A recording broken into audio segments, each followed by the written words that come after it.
ನಿಮ್ಮ ಹೆಸರು ತುಂಬಾ ಖುಷಿ ಕೊಡ್ತು. ರಾಘವೇಂದ್ರ. Yes sir. ನಿಮ್ಮ ಬಾಲ್ಯ ದಿನಗಳು ಹೆಂಗಿತ್ತು? ನಮ್ಮಷ್ಟು ಬೆಸ್ಟ್ ಯಾರು ಇಲ್ಲ, ನಮ್ಮಷ್ಟು ವರ್ಸ್ಟ್ ಯಾರು ಇಲ್ಲ. ಕಾಲ್ ಕವರ್ ಕದ್ಬಿಟ್ಟು ತೂಕಕ್ಕೆ ಹಾಕ್ಬಿಟ್ಟು ಅದ್ರಿಂದ ಆಡ್ತಾ ಇದ್ವಿ ನಾವು. ಹೆಂಗ್ ಬಂದ್ರಿ ಈ ರಂಗಭೂಮಿ? ಸರ್ ಯಾವನಿಗೆ ಗೊತ್ತಿಲ್ಲ ಸರ್ ಸಿನಿಮಾ ಬರ್ತೀನಿ ಅಂತ. ಅಂದ್ರೆ ನಾಟಕವನ್ನು ನೋಡಿ ನನ್ನ ಸೆಲೆಕ್ಟ್ ಮಾಡಿದ್ರು.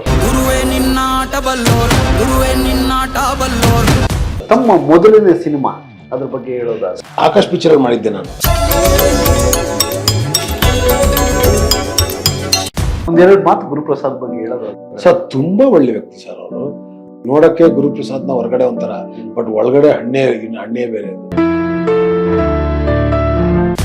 ಮಾಡಿದಂತಹ ರಾಜಾವಲಿ, ಯಶ್ ಅವರೇ ಫೋನ್ ಮಾಡಿ ನೀನ್ ಮಾಡು ಈ ರಾಜಾವಲಿ ಸಿನಿಮಾ ಅಂತಮ್ಮ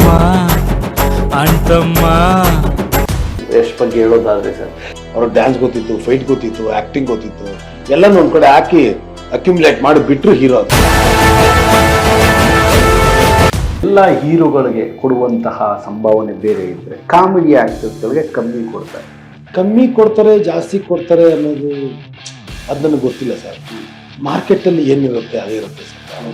ಹೋಗ್ತಾ ಹೋಗ್ತಾ ಜಾಸ್ತಿ ಆಗ್ತಾ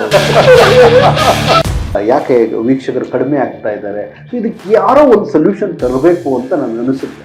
ಎಲ್ಲರೂ ಒಂದೇ ಮನಸ್ಥಿತಿಲಿ ಯೋಚನೆ ಮಾಡೋದು ತರ್ಬೋದು ಸರ್, ಅಷ್ಟೇ. ಏನೋ ಮಾಡ್ಬೇಕು ಅಂದ್ರೆ ಯಾರೋ ಒಬ್ರು ಇರ್ಬೇಕು, ಒಬ್ರು ಇಲ್ಲ. ಅವ್ ಯಾರೋ ಒಬ್ರು ಬಂದ್ರೆ ಆಗುತ್ತೆ.